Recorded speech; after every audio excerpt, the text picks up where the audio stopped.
ഇന്ന് ഓണമായിട്ട് നമ്മോടൊപ്പം ഓണം ആഘോഷിക്കാനും പിന്നെ അതിൻ്റെ പുതിയതായിട്ടുള്ള ഫിലിം വിശേഷങ്ങളും കൂടി പങ്കുവയ്ക്കാനും നമ്മോടൊപ്പം ഒരു ബാലതാരം എന്ന് നമുക്ക് പറയാൻ പറ്റില്ല. പക്ഷെ നമ്മുടെ ഈ യൂത്ത് ജനറേഷനിൽ വളരെയധികം ഇൻഫ്ലുവൻസ് ചെയ്യും ഒരുപാട് ഡ്രാസ്റ്റിക് ചേഞ്ചസും കൊണ്ടുവന്ന നമ്മളുടെ സ്വന്തം നസ്രിയ തന്നെയാണ്. Hi Nazriya. How are you? I'm good.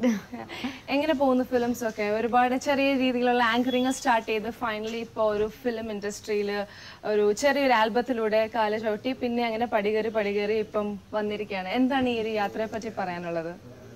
എനിക്ക് തോന്നുന്നു എനിക്ക് യാത്ര അത്ര ലോങ് ആയിരുന്നില്ല. ഒരുപാട് വർഷമൊന്നും ഞാൻ എടുത്തില്ല ഒരു നായികയാവാനോ.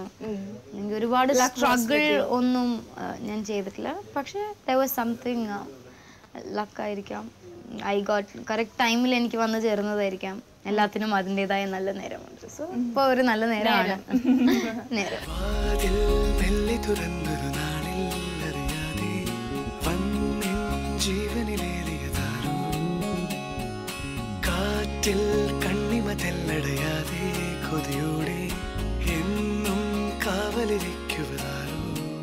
അങ്ങനെ നമ്മളുടെ ഒരു മലയാളത്തിൽ തന്നെ ഒരു ലൈക്ക് എത്ര ഇപ്പൊ മൂവീസ് ഒരു 3 to 4 മൂവീസ് കംപ്ലീറ്റ് ചെയ്തു. തമിഴിലാണ് 3 മൂവീസ് ചെയ്തത്. ഇപ്പൊ മലയാളത്തില് 3 മൂവി ചെയ്തു. നമ്മളിപ്പോ വന്നിരിക്കുന്ന ഒരു ഫിലിം ലൊക്കേഷനിലാണ്. ഓം ശാന്തി ഹോഷന്ന എന്ന് പറഞ്ഞ ഫിലിം ലൊക്കേഷനിലും കൂടിയാണ് വന്നിരിക്കുന്നത്. സോ ഇവിടുത്തെ ഷൂട്ടിംഗ് വിശേഷങ്ങളൊക്കെയാണ് നമ്മൾ നസ്രിയോട് ചോദിക്കാൻ പോകുന്നത്. അപ്പോൾ ഓണമായിട്ട് ഈ ഒരു ഷൂട്ടിംഗ് സെറ്റിൽ ഫസ്റ്റ് തന്നെ ഓണമല്ലേ, അപ്പം ഓണമായിട്ട് ഒരു ഷൂട്ടിംഗ് സെറ്റിൽ ഇങ്ങനെ ഓണം ചെലവഴിക്കുമ്പോൾ വീട്ടിലല്ല സദ്യ ഉണ്ണാൻ പറ്റത്തില്ല, അതിന്റെ വിഷമങ്ങളൊക്കെ ഉണ്ടോ? അതോ ഓണമായിട്ട് വീട്ടിൽ നിന്ന് മാറി നിൽക്കുന്നതിലൊരു സങ്കടമുണ്ട്. പക്ഷെ ഉമ്മ ഉണ്ട്, അനിയനും വാപ്പയൊക്കെ വരും. അതുകൊണ്ട് അത്ര മിസ് ചെയ്യുന്നില്ല. പിന്നെ ഇവിടെ ഉള്ള ടീമിലുള്ള എല്ലാവരും കുറച്ച് ഫ്രണ്ട്സ് ആണ്. കുഴപ്പമില്ല, 2-3 വർഷം കഴിഞ്ഞ് വലിയൊരു താരം ആകുമ്പോഴത്തേനും ഈ ഒരു ശൈലി അങ്ങ് ശീലമായിരിക്കും. കാരണം മിക്ക ഫിലിം സ്റ്റാർസിനോട് ചോദിക്കുമ്പോൾ അവർക്ക് ഓണം സെറ്റ്സിലാണ് അവർ ആഘോഷിക്കുന്നത്. സോ അതിൻ്റെതായിട്ടുള്ള ഒരു വേറെ ഒരു ടീമിന്റെ കൂടെ ഒരുമിച്ചിരുന്ന ഓണം സദ്യ കഴിയും. അതിനും പക്ഷെ ഒരു വേറെ തന്നെ ഒരു ഫീൽ തന്നെ. യെസ്, പ്രത്യേക ഒരു ഫീൽ അല്ലേ. സോ ഇത്തവണത്തെ ഓണം കഴിഞ്ഞാൽ നമുക്കത് അറിയാം. ഓക്കെ, അപ്പൊ നിവിൻ ചേട്ടന്റെ കൂടെയാണല്ലോ ഈ ഫിലിം വീണ്ടും ചെയ്യുന്നത്. നിവിൻ പോളി, നിവിൻ ചേട്ടനും ഞാനാണ്. ഓക്കെ, അപ്പം ചേട്ടനുമായിട്ട് ഒരു ആൽബം ചെയ്തു നെഞ്ചോട് ചേർത്ത്. പിന്നെ അതിനുശേഷം ഇപ്പം നേരെ മൂവിയും ചെയ്തു. അപ്പോൾ ഒരു കംഫർട്ടബിലിറ്റി തോന്നിയിട്ടില്ലേ? How is Nivin? എങ്ങനെയുണ്ട് എക്സ്പീരിയൻസ് വർക്ക് ചെയ്തിട്ട്? എനിക്ക് കുറച്ചിപ്പം വർഷമായിട്ട് അറിയാം നിവിൻ ചേട്ടന്. കംഫർട്ട് ലെവൽ, നല്ലൊരു കംഫർട്ട് ലെവലാണ്. വീണ്ടും ഈ പടം ചെയ്യണം. ഫ്രണ്ട്സും അതുകൊണ്ട് ബുദ്ധിമുട്ടില്ല. ഈ പടത്തിലെ റോളിനെ പറ്റി എന്താ പറയാനുള്ളത്? ഈ പടത്തിലെ എൻ്റെ ക്യാരക്ടറിന്റെ പേര് പൂജ എന്നാണ്. പൂജ സ്റ്റോറിയെ കുറിച്ച് എനിക്ക് ഒന്നും പറയാൻ പറ്റില്ല. പൂജയുടെ കുറേ സ്റ്റേജസ് കാണിക്കുന്നുണ്ട് ഈ പടത്തിൽ.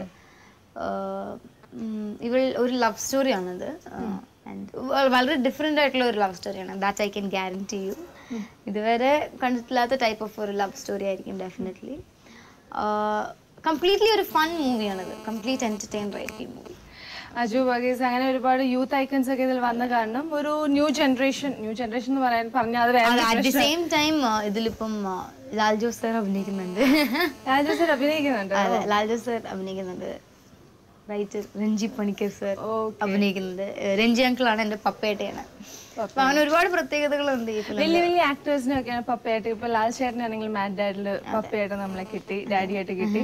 സോ അവരുടെ ഇതുപോലത്തെ ഈ ഒരു ചെറിയ പ്രായത്തിൽ തന്നെ വലിയ വലിയ ആക്ടേഴ്സിനോടൊപ്പം വർക്ക് ചെയ്യാന്നുള്ള ഒരു വലിയ ഭാഗ്യമല്ലേ കൺസിഡർ ചെയ്യുന്നത്?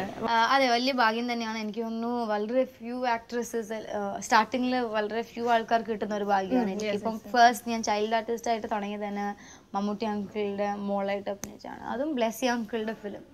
അപ്പൊ അതായിരുന്നു എൻ്റെ ബെസ്റ്റ് സ്കൂൾ എന്ന് വേണമെങ്കിൽ പറയാം ഓഫ് ആക്ടിങ്. അതിനുശേഷം ബി ഉണ്ണികൃഷ്ണൻ സാറിൻ്റെ കൂടെ. അങ്ങനെ ചെറുപ്പം മുതൽ വർക്ക് ചെയ്ത് വരുമ്പോഴുള്ള ഏറ്റവും വലിയ ഗുണം എന്ന് വെച്ചാൽ നമ്മൾ വലുതാകുമ്പോൾ ഓരോരോ സെറ്റിലേക്ക് വരുമ്പോൾ ആ ഒരു സിനിമയുടെ ആ ഒരു ഭാഷ, ആ ഒരു രീതി നമുക്കറിയാം, ഒരു സ്റ്റൈൽ. അല്ലെങ്കിൽ പിന്നെ നമുക്ക് ഈ ക്യാമറ ഫിയർ, അതെനിക്ക് തോന്നുന്നു ബിക്കോസ് ഞാൻ ടി വിയിൽ ആങ്കർ ആയിരുന്നു, അതുകൊണ്ടായിരിക്കാം എനിക്ക് ക്യാമറ ഫിയർ ഒട്ടുമില്ല. അത് തന്നെ ഒരുപാട് ഹെൽപ്പ് ചെയ്തിട്ടുണ്ട്. അല്ലെങ്കിൽ ഒരു ഡയലോഗ് എല്ലാവരുടെയും 10 ആൾക്കാരും ഇരിക്കുമ്പോൾ ഡയലോഗ് പറയാനോ അല്ലെങ്കിൽ അങ്ങനെ ഒരു മടിയില്ല. എനിക്ക് തോന്നുന്നു അതെനിക്ക് ടി വിയിൽ നിന്ന് കിട്ടിയ ഒരു. സ്കൂളിലൊക്കെ എങ്ങനെ കോമ്പറ്റീഷൻസിലൊക്കെ ഒരുപാട് പാർട്ടിസിപ്പേറ്റ് ചെയ്തിട്ടുണ്ടായിരുന്നു?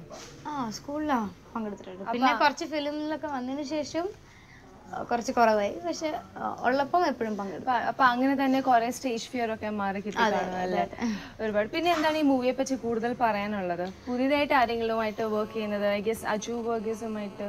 കുട്ടിച്ചേട്ടനായിട്ട് ഞാൻ മുമ്പ് വർക്ക് ചെയ്തിട്ടില്ല. പക്ഷെ കുട്ടിച്ചേട്ടനായിട്ട് എനിക്ക് ഭയങ്കര അടുപ്പാണ്, നല്ലപോലെ അറിയാം. പക്ഷെ അതുകൊണ്ട് ആദ്യമായിട്ട് വർക്ക് ചെയ്യുന്ന ഒരു ഫീലോ അല്ലെങ്കിൽ അങ്ങനെ തോന്നിയിട്ടില്ല. പിന്നെ ഇതിന്റെ ഡയറക്ടർ ജൂഡേട്ടനാണ്, ജൂഡ് ആന്റണി ജോസഫ്. ജൂഡേട്ടൻ വാസ് അസിസ്റ്റിംഗ് വിനീതേട്ടൻ. വിനീതേട്ടൻ ഇതിലൊരു സ്പെഷ്യൽ അപ്പിയറൻസ് ചെയ്യുന്നുണ്ട്. അങ്ങനെ കുറെ ആർട്ടിസ്റ്റ് ഉണ്ട് ഇതിലിപ്പം. കുറെ വിനയ പ്രസാദ് ആന്റി ആൻഡ് കുറെ ആർട്ടിസ്റ്റ് ഉണ്ട്. പിന്നെ വേറെ apart from this movie level വേറെ എന്തൊക്കെയാണ് നസ്രിയക്ക് താല്പര്യമുള്ളത്? To stay with family, meet up with friends. അതൊക്കെ എനിക്ക് വളരെ ഇപ്പം ചുരുക്കം കിട്ടുന്ന സംഭവമാണ്. സോ അതുകൊണ്ട് ഇപ്പം I M craving for it. പക്ഷെ അങ്ങനെ പോകുന്ന ആൾക്കാർ ക്രേവ് ചെയ്യുന്ന ഒരു ഫിലിമിന് വേണ്ടി ഉള്ള when we are on one side എപ്പോഴും ഇരിക്കുമ്പോ അക്കരപ്പച്ച അങ്ങനെയുള്ള ഒരു feel.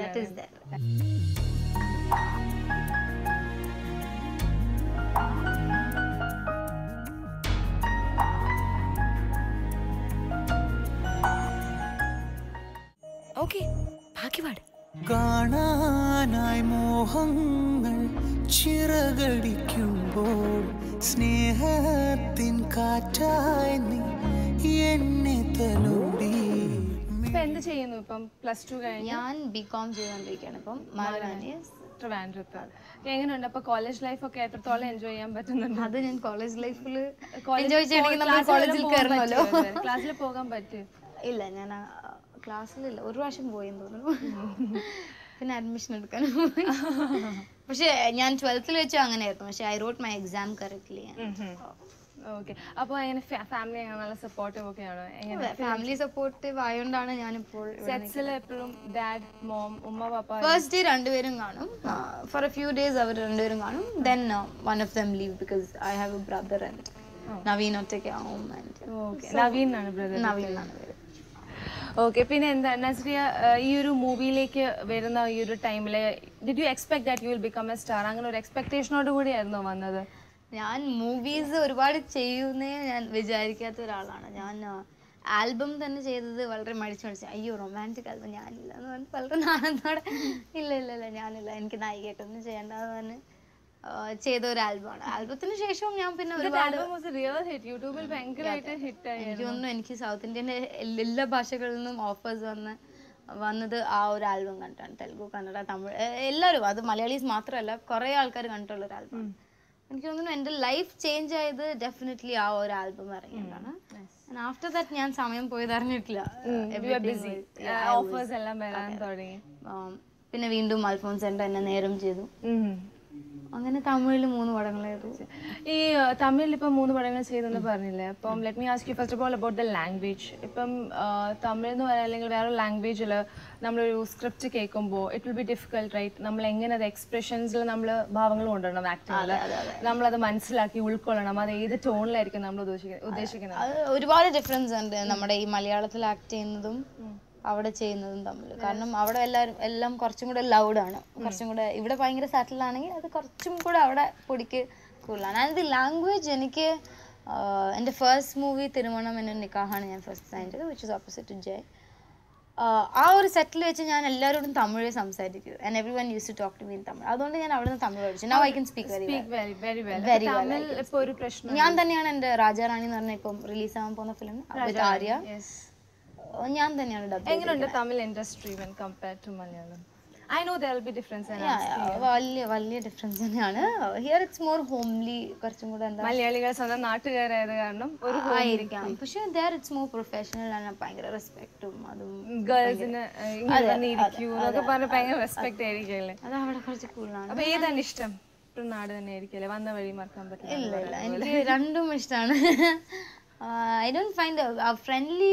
They are also very friendly. Here also very friendly. അവിടെ ഭയങ്കര ഹെൽപ്ഫുൾ ആണ് with the language and with your acting and എല്ലാ കാര്യങ്ങളും. അടുത്ത ദിവസമൊക്കെ ടെൻഷൻ ഉണ്ടായിരുന്നു ആക്ടിങ്ങിനൊക്കെ പോകുന്ന ആ ഫസ്റ്റ് ഡേയിൽ ചെല്ലുമ്പോൾ തമിഴ് ഇൻഡസ്ട്രിയാണ്, എങ്ങനെയായിരിക്കും റിയാക്ട് ചെയ്യുന്നത്, എങ്ങനെയായിരിക്കും ആൾക്കാർ റെസ്പോണ്ട്? എനിക്ക് ആക്ച്വലി അപ്പോൾ ഒന്നും ടെൻഷൻ ഉണ്ടായിരുന്നില്ല, കൂളായിട്ടൊക്കെ അഭിനയിച്ചു. Then when the Tamil industry started talking about me, started calling me for so many movies, നേരെ ഇറങ്ങിയതിനു ശേഷം ഭയങ്കര റെസ്പോൺസ് ആയിരുന്നു. അതൊക്കെ കണ്ടതിന് ശേഷം എനിക്ക് കുറച്ച് നെർവസ് ആയി. Okay, my responsibility is more now. ആൾക്കാർ ഭയങ്കരമായിട്ട് എക്സ്പെക്ട് ചെയ്യണം. അവരുടെ എക്സ്പെക്ടേഷൻസ് ഫുൾഫിൽ ചെയ്തില്ലെങ്കിൽ That will be even disappointing. അപ്പോഴാണ് എനിക്ക് കുറച്ച് ടെൻഷൻ വന്നത്. അഭിനയിക്കുമ്പോൾ എനിക്ക് ടെൻഷൻ ഇല്ല, കാരണം നമ്മൾ പ്രതീക്ഷിക്കുന്നില്ലല്ലോ ഇത്രയും പെട്ടെന്ന് അക്സെപ്റ്റ് ചെയ്യും. Because I am not a Tamil Malayali girl. Language ഒരു ചാലഞ്ചിങ് ടാസ്ക് ആയിരുന്നു. അതെ ആയിരുന്നു, പക്ഷേ I got it very fast. You got it very fast. So that's another good point in you.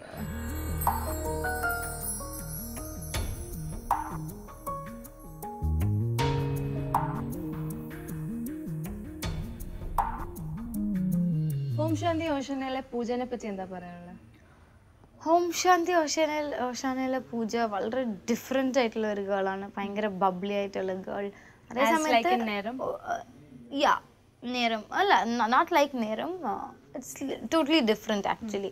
ഒരുപാട് സ്റ്റേജസ് കാണിക്കുന്നുണ്ട് ഈ പെൺകുട്ടിയുടെ. ലൈക്ക് ഫസ്റ്റ് ആവശ്യം സ്കൂളിൽ പഠിക്കുമ്പോൾ, അതിനുശേഷം എങ്ങനെ എന്തൊക്കെ ചേഞ്ചസ് വരുന്നു, എന്തുകൊണ്ട് വരുന്നു ആ ചേഞ്ചസ്, അങ്ങനെ ഒരുപാട് സ്റ്റേജസ് ഉണ്ട്. I think it's a very challenging role. And full എനിക്ക് തോന്നുന്നു ഇതിലൊരു 69 സീൻസ് ഉണ്ടെങ്കിൽ 65 സീൻസിൽ ഈ പൂജ കാണും.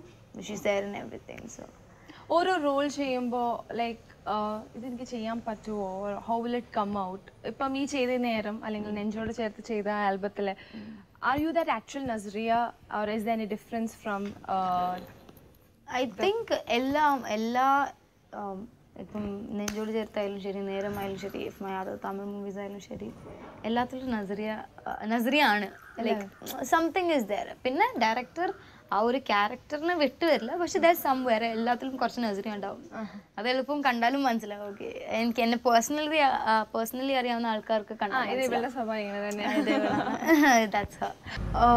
ഈ പടത്തിന്റെ സ്ക്രിപ്റ്റ് റൈറ്റർ എന്ന് പറയുന്നത് മിഥുൻ ചേട്ടനാണ്. Is A brilliant writer.